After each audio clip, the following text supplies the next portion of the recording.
नाही प्रपंच करायचा मरण कुणाला कधी चुकले नाही. आम्ही अंबर आहे. जन्म मृत्यू कधी चुकला नाही कुणाला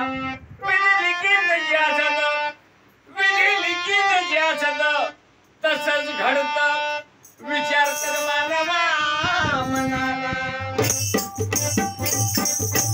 जन्माला घातल्यानंतर 5वी पुजतात काय 5व्या दिवशी त्यावेळी सटवीन लिहून ठेवलेलं असतंय.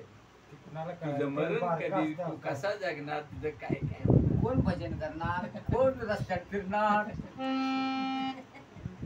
14 वर्ष वनवासाला प्रभू रामचंद्राला प्रभू रामचंद्राला काय कमी होतं काय तर त्याच्या नशिबातच वनवास बघायचं. 14 वर्ष वनवासाला प्रभू रामचंद्राला 14 चौकटीचे राजा गेले 14 चौकटीचे राजा गेले रावणाच्या क्षणामध्ये नाही झाला. अरे भल्या माणसा धोका खालसा अरे भल्या माणसा धोका खालसा बिकट जवानीचा झोल बिकट जवानीचा झोल सांभाळ नाही सांभाळ नाही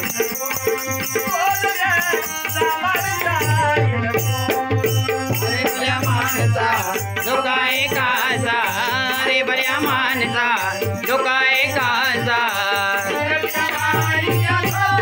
डोल रे सांभाळ जाईल डोल डोल रे सांभाळ जाईल डोल डोल रे सांभाळ जाईल डोल.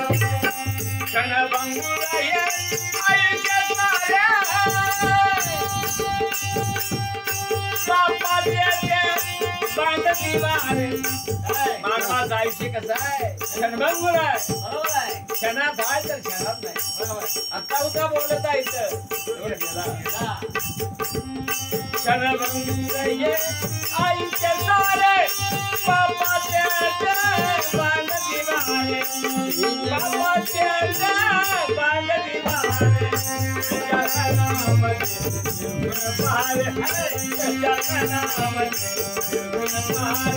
कर्माची गती रे कोण सांभाळ जाईल डोल डोल रे सांभाळ जाईल डोल डोल रे सांभाळ जाईल डोल. अरे भल्या माणसा धोका खालसा अरे भल्या माणसा धोका खालसा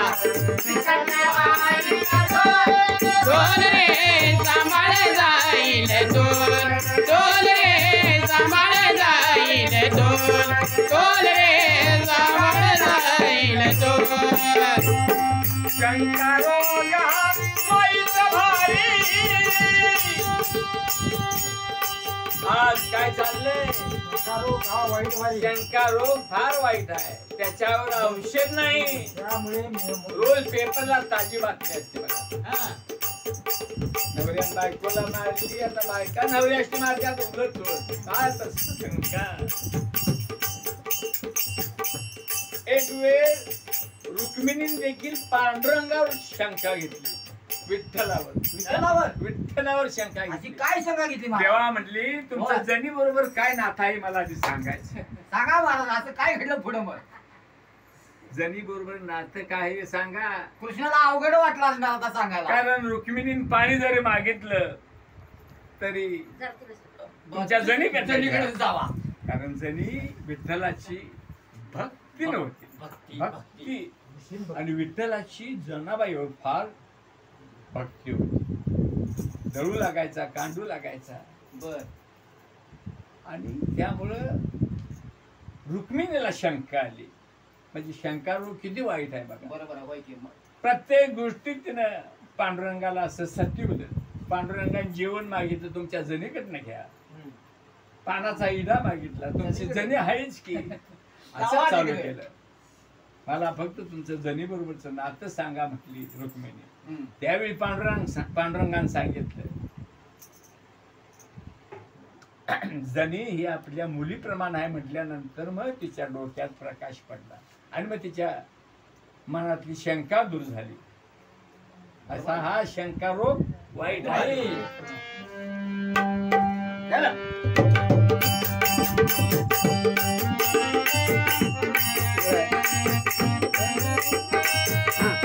शंका रोग हा वाईट भारी.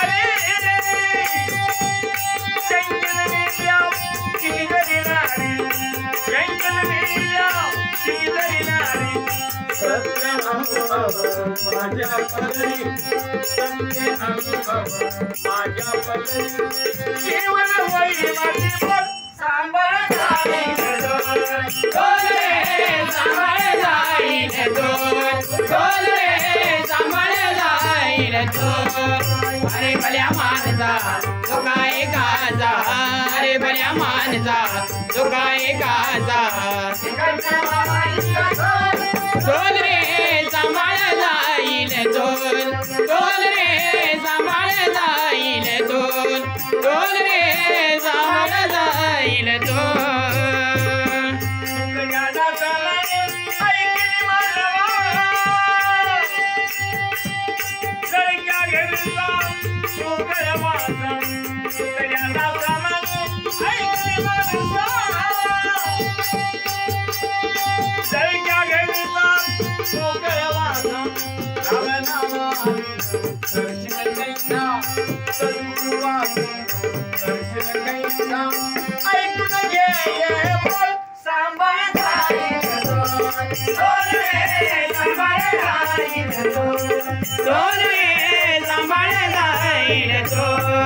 अरे भल्या मानजा तो काय काजा अरे भल्या मानजा तो काय काजा इकडच्या वाणीचा ढोल रे सांभाळ जाईल ढोल रे सांभाळ जाईल ढोल रे सांभाळ जाईल इतकं वैभव आहे संपत्ती आहे माणसाची हाव सुटलेली नाही. आणि पाहिजे आणि जगाव वाटते. कुणाला मरावं वाटते काय? बरोबर आहे. मग प्रत्येकाला जगावं वाटणारच. विलास मारावा असं वाटतंय काय कुणाला? कुणाला वाटतं? प्रत्येकाला जगावं असं वाटतंय. काहीतरी खाऊन पिऊन जगावं वाटतंय. एक राजा होता. राजा त्या राजाची संपत्ती होती भरपूर. त्याला काय वाटलं काय करायची मला एवढी संपत्ती? त्याला त्यानं काय केलं? शहराच्या बाहेर गेला. एका झाडाखाली साधू बसलेला होता. त्या साधूला जाऊन विचारलं. साधू महाराज म्हणला, मला जगण्याचं असं एखादं लिक्विड किंवा वनस्पती मिळेल काय? म्हणला. त्याला जगायची इच्छा होती. देवादिका देखील असं चाललं होतं. समुद्र मंथनाच्या वेळी अमृत कलश प्यायसाठी चढावड चालली ती. तुम्ही आम्ही तरी माणसं आपल्याला तरी काय भरू वाटणार आहे काय? जगायची इच्छा असणार. काय नसलं तरी जगावं वाटतंय. मग असणाऱ्याला कितीतरी जगावं वाटणार. मग असं झाल्यानंतर काय लहानपण देगा देवा असं म्हणायला पाहिजे. त्या साधून सांगितलं. अहो महाराज म्हटले, पलीकडे 2 डोंगर आहेत. ते डोंगर पास करायचं आणि त्या डोंगराच्या पलीकडे एक सरोवर आहे. त्या सरोवराचं पाणी प्यायचं. बर म्हणजे तुम्ही अमर राहणार, तुम्हाला मरण येणार येणार नाही असं म्हटल्यानंतर महाराज नटला असतील. महाराज खुश झाले. आता आपण मरणार नाही म्हटलं. बर गेले धावत. 2 डोंगर पास केलं आणि त्या सरोवराचं पाणी पिणार. एवढ्यात इतक्या तिथे कंत्याला आवाज आला. अरे बापरे. अरे म्हटलं. पाणी प्यायचं सोडलं महाराजांनी आणि धावत गेलेत कंत्याल्या ठिकाणी. बघत्या तरी जर्जर म्हातारा असा जग म्हातारा. त्याला विचारलं जाऊन कणायचं काय कारण म्हणून. त्यावेळी त्या म्हाताऱ्यानं सांगितलं. काय सांगायचं तुम्हाला म्हटलं. त्या सरोवराचं मी पाणी प्यालोय म्हटलं आणि मला मरणच नाही. आता मला 150 वर्ष झालेत म्हटलं. 100 वर्षे गावात होतो. मरणा म्हणून पोराने मला ताणून लावले म्हटलं. आणि आता 50 वर्षे तर कितपत पडले म्हणला. माझी मुलं तरी मरूनच गेली असतील, पण नातवंड पण मरणाच्या घाईत आहेत. ते बघायला लागून येऊन मी इथं येऊन पडलेलो आहे. मग राजाच्या मनात विचार आला, म्हटला की असलं काय खरं नाही म्हटला जगणं. आणि पुन्हा गेला साधूकडे. त्याला आणि जरा म्हातार पण नको म्हणला, तरुण पण पाहिजे. तरुण पण पाहिजे. अरे बाबा बाबा. मग गेला साधूकडे. नाचते वाढतात. हा, साधूला म्हटला, महाराज मला असं नको म्हटला, मरण अमरण असं नको मला, 30 वर्षाच्या आतलं तरुण पण तरुण पण पाहिजे. हे. मग त्या साधून सांगितलं, महाराज तुम्ही आता 2 डोंगर पास केलं आणि सरोवराजवळ गेलता. त्या सरोवराच्या पलीकडे एक डोंगर आहे. त्या डोंगराच्या पलीकडे एक पिवळ्या फळाचं झाड आहे. त्याचं एक फळ खायचं म्हटलं, मग तुम्ही अमर तरुण म्हणजे तरुणच राहणार.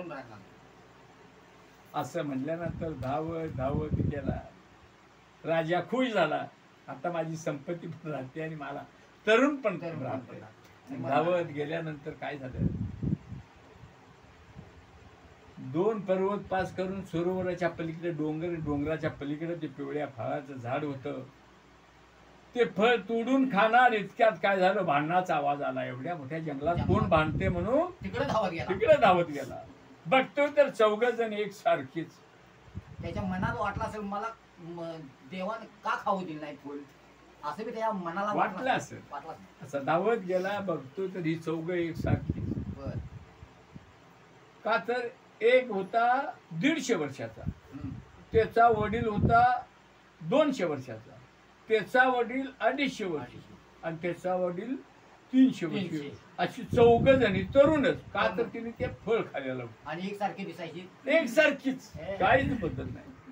आणि त्यांची संपत्तीसाठी भांडणं चालली. ती राजाने विचारलं, मग तुमची एवढी संपत्ती आहे, मग तुम्ही भांडताच काय म्हणून.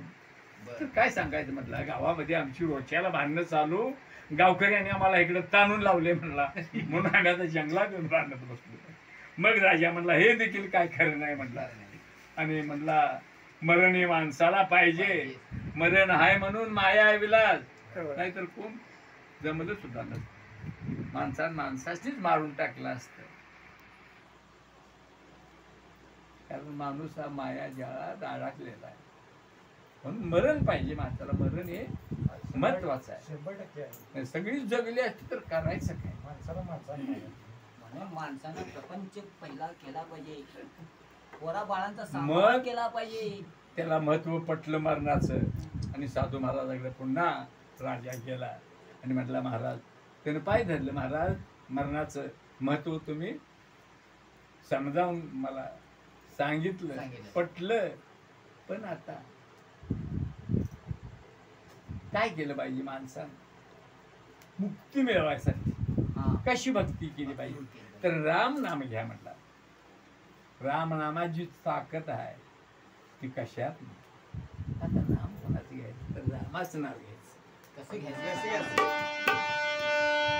चालता नाम घ्या, तीर्थयात्रा होईल. बोलता नाम घ्या, भोजन करता नाम घ्या, तीर्थप्रसाद घ्या, स्वयंपाक करता नाम घ्या, महाप्रसाद घ्या, घरात नाम घ्या, घर मंदिर घ्या. म्हणून कुणाचं नाम घ्यायचं, रामनामानं पाषाण धरले, रामनामानं पाषाण धरले, हरिनामाला सोडू नको आणि तोडू नको. आणि फार विद्या आली म्हणून काय भुजंग संग लढू नको आणि दडू नको. दिली देवाने धन संपदा, दिली देवाने धन संपदा, म्हणून गर्वात राहू नको, निशा पिळू नको. आजचा दिवस आहे आनंदाचा, आजचा दिवस आहे आनंदाचा, असा उद्याचा मानू नको, मनात आणू नको. आजचा दिवस आनंदाचा आहे, असा उद्या येईल नाही. बरोबर आहे, असं म्हणता येणार नाही. परस्त्री ही वाटी विषाची, परस्त्री ही वाटी विषाची, विषय नादामध्ये पडू नको, प्रेम लुडू नको. आणि झाली सोन्याची सुरी म्हणून काय उरात मारून घेऊ नको फुका मारू नको. सोन्याची सुरी झाली म्हणून उरात मारून घेऊन चालेल काय? नाही चालणार. कारण ती सुरी आपला गुण दावणारच. कारण प्रत्येक माणसाचं गुण वेगळं वेगळं आहे, जनावराचं गुण वेगळं आहे, पशुचं गुण वेगळं आहे. प्रत्येकाची जात आहे म्हणायची, मानवाची जात, पशुची जात, जनावराची जात. हा गुण कधीच सोडत नाही. गुण जातीचा कधी जाणार नाही, गुण जातीचा कधी जाणार नाही, गुण जातीचा कधी जाणार नाही, गुण जातीचा कधी जाणार नाही, गुण जातीचा कधी जाणार नाही, गुण जातीचा कधी जाणार नाही. वाघ कधी गवत खाणार नाही, वाघ कधी गवत खाणार नाही, आणि खाली तर त्याला ते पचणार नाही. बरोबर. वाघाला मटणच लागतंय, लक्षात असू द्या. बरोबर आहे. शिकार करूनच वाघ जगतोय, गवत खाणार नाही. नाही खाणार. आणि खाली तर त्याला ते पचणार नाही. गुण जातीचा कधी जाणार नाही, गुण जातीचा कधी जाणार नाही, गुण जातीचा कधी जाणार नाही, गुण जातीचा कधी जाणार नाही, गुण जातीचा कधी जाणार नाही, गुण जातीचा कधी जाणार नाही. उंदीर आणि मांजराचे कधी पटणार नाही, उंदीर आणि मांजराचे कधी पटणार नाही, आणि पटली तर मांजर उंदराला खाल्ल्याशिवाय राहणार नाही. गुण जातीचा कधी जाणार नाही, गुण जातीचा कधी जाणार नाही, गुण जातीचा कधी जाणार नाही. गुण जातीचा कधी जाणार नाही, गुण जातीचा कधी जाणार नाही, गुण जातीचा कधी जाणार नाही. असा गुण आहे म्हणून सोन्याची सुरी झाली म्हणून काय उरात मारून घ्यायची. उरात मारून घेऊन उपयोग आहे काय? व्यर्थ आहे सगळं. म्हणून काय करायला पाहिजे? काय केलं पाहिजे?